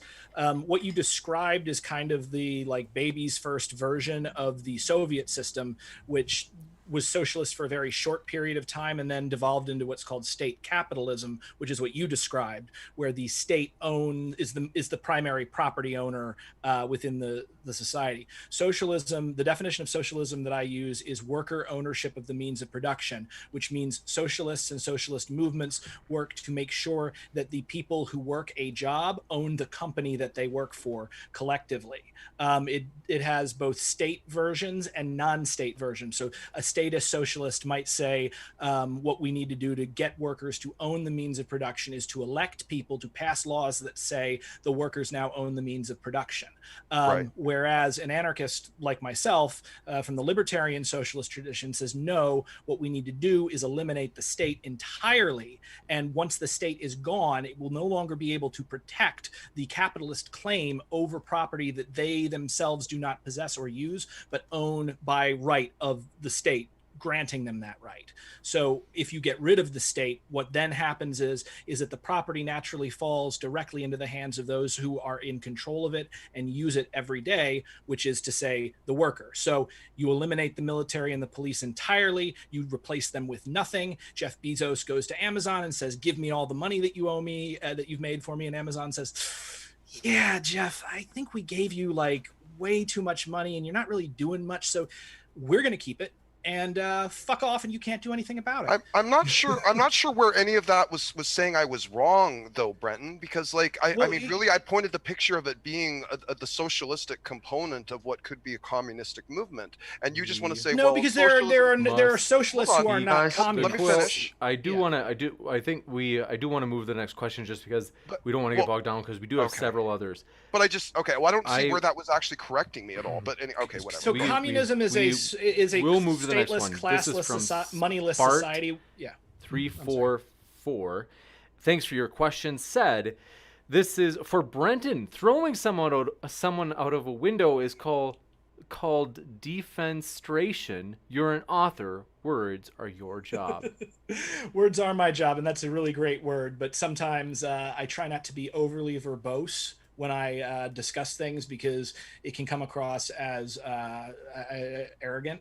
And it can alienate people. And I'm talking to a lot of people, so sometimes I will use simpler language. But you are correct. You got it. Our next super chat is from Coco Puffer. Thanks for your super chat. Canada's GDP is bigger than Russia's. Time of them being a contender for top dog has long gone. Whoa. I mean, the GDP, yeah, but Canada does. I don't think they have anywhere near the military capability of Russia. They have not traditionally also been expansionist. They did some terrible things and continue to do terrible things to their native peoples. But like Canada is not an empire, and I don't think they're going to look to become an empire anytime soon. I think they're happy doing what they're doing. Gotcha. And you guessed it. John Maddox has another question saying Southwest Airlines is owned by employees. Is it operating as socialist or capitalist by definition? So I would have to look into Southwest Airlines. Was not aware that it was a co-op. Co-ops are socialistic, but they still function within a capitalist framework. So by definition, it's capitalist. And if I'm not mistaken, and I can be corrected on this, if it is a publicly traded company, which is handing over money like on the stock market to investors, it's definitely capitalist. Gotcha. Thank you. Our next super chat is from American Madhouse. Thank you for your super chat. Question for Smokey. If Jesus were president, how would he handle the riots? I think if Jesus was to come back to be president, he would be coming back to be ruler and judge of the world. So there wouldn't be riots. There would be judgment across the board. So. Thank you for that. Wait, did you just say, so you want doomsday? I'm looking for an end of evil eventually. Yeah, absolutely. Oh, that ain't going to happen. And I'm going to tell you exactly why that's not going to happen. You can't, evil and good are. Oh, no, don't break into that, bro, because that's a whole debate because we're not going to get into the Cartesian problem of evil right now, okay? Yeah. Okay. Perhaps someday. We'll save that morality debate for a little bit. Yeah, that might be fun. We want to say thanks so much, everybody, for your questions, for hanging out with us. And thanks to our dearest moderator, Dwayne Burke, one of our European friends. We do always, one thing we want to do more often, it's hard for me to do daytime debates, but I wish that way we could be live for our European audiences. We really do appreciate you guys. So anyway, thanks so much, Dwayne Burke, representative of Great Britain. He's speaking on behalf of all of Great Britain. The Queen. So thank you very much. And also, I'd be crazy to not thank these guys. Both Smokey and Brenton do so much for the channel. They're really big supporters. And also, I want to mention, we really want to give them a huge thanks, reminding you folks, they're linked in the description. So if you want to hear more, you can hear more, because they each have their own YouTube channel linked below. And I have to say, I am stoked. If you love politics, folks, Brenton has arranged an epic debate for next week. It will knock your socks off. I'm envious. So Carissa, actually, I can't make it. Carissa is going to moderate it, so I can't be there. And I'm like envious, and but it's honestly, if you have not seen next week, it is honestly going to be one of the most epic tag team debates that we have maybe ever had, as American Johnson, Non-Compete, the YouTuber, and Brenton Lengel will be teaming up. And this is going to be against Dr. Michael Humer and also Dr. David Friedman. Whew, long day. So we are stoked for that. So thank you, Brenton, so much for reaching out to our new friends. And thanks to David Friedman for being so gracious to do it. He's one of the smartest right libertarians out there, and I'm really excited and a little on edge, just because I know he's probably going to give me more trouble than most would. Yes, the funny thing is, I thought, as I was thinking about it, I was like, "Are you sure about this, Brenton?" I was like, "That's one where I'd be like, oh, that's going to be a toughie." So I'm excited for the stars, man. Hey, he wants those 1,000 subs. I would do the same thing. Yeah. It's going to be epic, folks. So we've really got another fun. super chat in, James. Oh, okay. You bet. Thanks for letting me know that, Dwayne. And thanks so much, folks, for all of your support. Thanks for your patience, as last night very embarrassing. We had a little glitch meltdown, but let's see. This one came in from James Librato. Good to see you, James. Thanks so much. Said, Smokey, is Trump some kind of genius, or has the Democratic Party just been failing horribly? In other words, is the left losing the culture war? Yeah, I think they are, in the sense that they seem to keep being willing to jump the shark. And I think as long as there's a predominant number of rational, reasonable, people in the country, will be okay. As soon as a majority of them are just, crazy leftists, then we'll have a problem. But yeah, I think if we can actually, rely upon our stances of facts, statistics, truths, things that are progressively beneficial for the country, and continue to promote it, yeah, I think we will win the culture war. Yeah. So I'll just jump off that. The Democrats are not the left. The American democracy is an eagle with two right wings. And the Democrats are essentially the diet version of the insane Trumpians. And in fact, their policies are closer to 90s era Republicans. They have not gotten further left. And for evidence of that, you only have to see how they railroaded Bernie Sanders, who anywhere else would be a centrist. There is no real left in the United States. It was destroyed during the Cold War. Now, as for the culture war, conservatives always lose the culture war.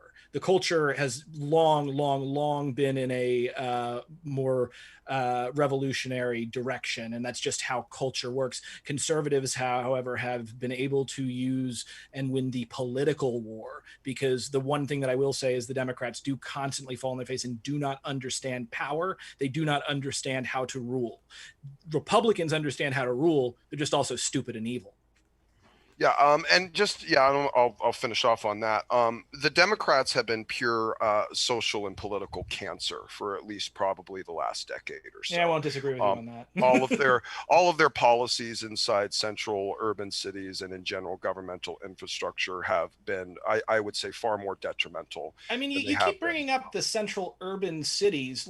There's going to be more conflict where there are more people, and there are always going to be more people in cities. That's why city is. And that's why they need to be run very, very pristinely by intelligent, capable people. And what I've been seeing is a complete and utter failure of the domestic policy level in lot of this. So first in cities that have been run by Democrats for near 40 years, like Chicago, where there is constantly just a failure in terms of addressing crime, that other areas that have more Republican representation do not suffer the same. I mean, there's plenty of Republican-run cities that are having issues. That's not really the problem here. Not these types of issues, sir. I mean, even take New York City. New York City is Democrat-run. No, Democrat run, but New York actually skews right. And you had Bloomberg, who ran first as a Republican and then as a skewing right is irrelevant if everyone. And you also had freaking Democrat, Rudy Giuliani in charge of the city for for two. And that was a great time, and crime was a terrible time. Crime was lowered significantly. And granted, you want to make an argument against stop and frisk being a bad policy, fine, but crime did go down. So if you were, yeah, stop and frisk was a monstrous policy. I saw that with my own eyes. Fine. But we can have an argument about that, but you Yeah. can have to admit that statistically Giuliani was good for crime. Crime went down. I mean, no, he wasn't, because he also made serious budget cuts to, for instance, stuff like mental hospitals. And so what you had was all these mental patients were suddenly out on the street as homeless people, and a lot of them were dying and committing crimes. Well, and getting that's a problem we have everywhere, and that was that's yeah, a but it was a matter problem of, he specifically made worse by cutting. Anyway, my point is that, like, it's a false comparison to try to say, because first off, rural poverty is brutal and evil, and I've seen I would rather be in like the inner city of Chicago than some of like the Republican controlled like rural shitholes what throughout. sense does that make, Brenton? Because I've seen it myself. I've lived. Okay, but I don't accept your anecdotes, bro. No. Again, it's not just that. There is data backing this up. The extreme poverty, for instance, in Appalachia, is as bad, if not worse, than the extreme poverty in the cities, and people are still murdering each other and trading drugs. Like, I mean, like just the prescription drug crisis. Yeah, dude, a poor management in a poverty-stricken center will be bad for people. Yeah, we can agree on that. Yeah. And I'm not going to sit and say that Republicans across the board are always good, and I'm not going to say Democrats are always bad. But in a normative case study of looking at the majority, I would say that is probably a normative case.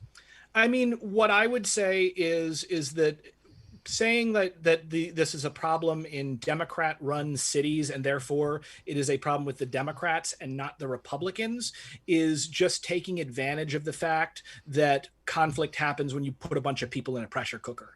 And if these were Republican-run cities, it would be just as bad. In Appalachia, they have a very, very small, it's a very rural community, like you said. They have sort of a few parts per million. So is your argument that they have a lot of crime comparable to Chicago, which I think is if the population were, or you're saying proportions? You're talking proportions? I would say proportionally. I would need to get the data on that. But like, for instance, I lived in a tiny Kentucky town. And this town was one of the top places in Kentucky for sex crimes. A kid that I went to high school with was murdered and buried in a cornfield somewhere. My friend's little sister was nearly beaten to death. And this kind of thing happens again and again in small town America. Is it easier to mitigate crime in a rural region or in an urban center? What do you think is ultimately probably easier? I mean, you have more resources to bring to bear in an urban center. And this is also what's important to know is that the rural center, they take their problem people and they send them to the cities. Particularly, that's why you don't see homeless people in rural communities, because they buy them a bus ticket and send them to a city. I disagree. I grew up in rural it literally happens. We had plenty of homeless people. Want to let you know. Okay, well, maybe my town was too small for it, or maybe they didn't do that thing. Well, I was in California, and that was a common thing. As California, we've had homeless people everywhere, but yeah, rural they would go to because they could go into the rural areas. They could set up their forts and their tents and their whatever stuff. No one would bug them.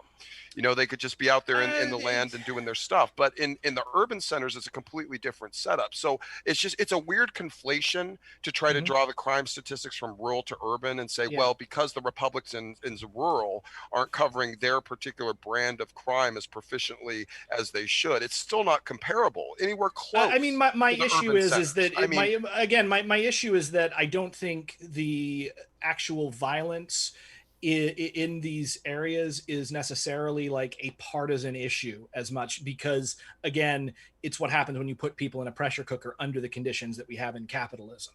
And it's not going to matter if it's a Republican city or a Democrat city. Now, if they have a particularly good mayor of either party, maybe there might be some mitigation in one way or the other. But at the end of the day, we have a system that runs on keeping people poor. We've got issues like, for instance, the fact that the average American family before COVID could not afford a $400 expense. And this was within this was to the advantage of the capitalists, because when you are kept on the knife's edge, you will be more likely to bargain less for your wages and be more likely to accept any job, and stay with it and not be choosy about who you work for. So the thing is that we have a system that runs on keeping people desperate, and we're seeing that break down with regard to COVID. Okay. I don't remember whose question it was, but I guess I'll just yield. We can. What I want to let you know, folks, is a couple of things. One, I have linked John Maddox's after show in the description box, so I'm sure that will be juicy, especially if you love late night streams. And also want to let you know, I have already read. We have a lot of people already basically letting us know at that Google Doc, which is in the description for this debate, letting us know what their desired debate topics are. If there are people who would like to debate whether or not COVID numbers are exaggerated, that's something we would like to host. If there is someone who would be interested in debating whether or not climate change is real, please, for either of those topics, if you email us at moderndaydebate@gmail.com, we would love to hear from you in terms of trying to set up a debate that you could be in. Also, James, by the way, could I always clarify one last thing with Brenton? For sure. On the socialistic thing, because he kind of said I did a garbage time, defining it. And I just wanted to ask, like, is it fair to say that maybe it's fair to say that socialism is both an economic and political system as well as an economic theory? Because what you were saying, like there could be countries that aren't necessarily communistic that could be socialistic or have socialistic policies, capitalistic countries. So Sure. like if I was describing something that was closer to the economic theory as opposed to the practical economic and political system, which maybe the definition was looking for, could you at least give me that? Here's the thing. So there are Marxist economics. There is Marxist economic theory. I'm just asking if you could give it to me as opposed to saying that I just did a garbage time. You know what? I shouldn't have said it like that, because honestly, you do seem to be a fairly informed guy, and you've put up a good fight here. So I wanted to kind of take my hat off to you. This was. But just to say, if you could give me credit for maybe I was describing something closer to the actual economic theory as opposed to its practical real life application. My problem with what you described was that you described it as like socialism is the economics of communism, which seems to be a conspiracy theory that socialism will always become communism, and that communism is some kind of like creeping Jewish. No, plot. it was more about you would never have. I would say more like this: you would never have communism without socialism. You might have socialism without communism. Is that? Fair? No, that's not well, that's not entirely true. That is sort of the Marx-Leninist idea of using socialism as a like the Marx. It's the framework. It's the framework to support the infrastructure. Yeah. So what you said was kind of correct in the sense that, like, if you just look at Marx. Right. Marx specifically said, okay, first we had feudalism, and feudalism turned into capitalism, and then capitalism will turn into socialism, and then socialism will eventually turn into communism. Right.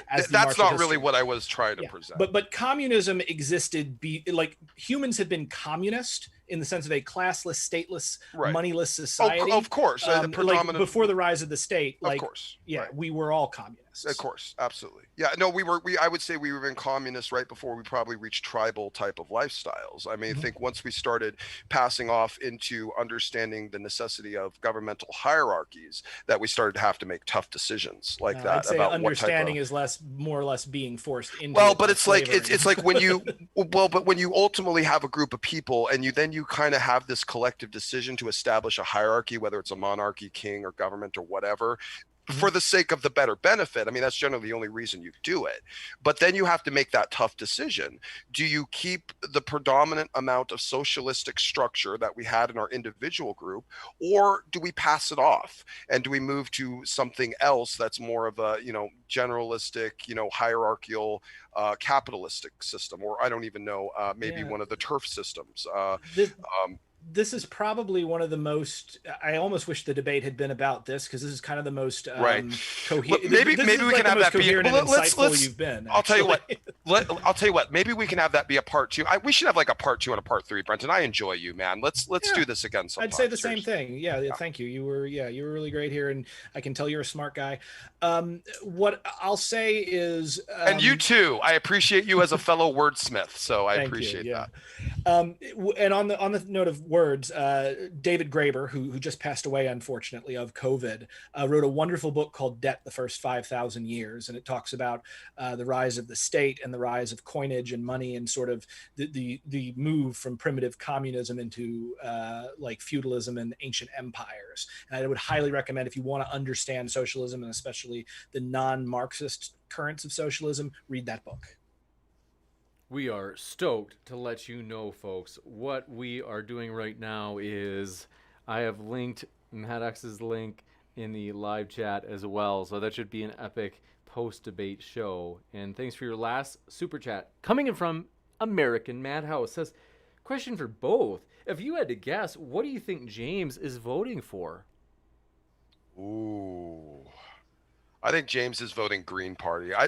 Red Party. He's a communist. James is a communist, I think. Miss Doubtfire. Mrs. Doubtfire. I'm going to guess that James has principles and ethics, and therefore he will not be voting Trump. That's juicy. All right, so we are really pumped to have you folks, and this is a good opportunity to let you know, whether you be a Trump supporter, a communist, you name it, gay, straight, Christian, atheist, every walk of life, we really do hope you feel welcome here, folks. And so with that, we will be signing off, and we hope you guys keep sifting through the reasonable from the unreasonable. Take care and have a great rest of your Friday.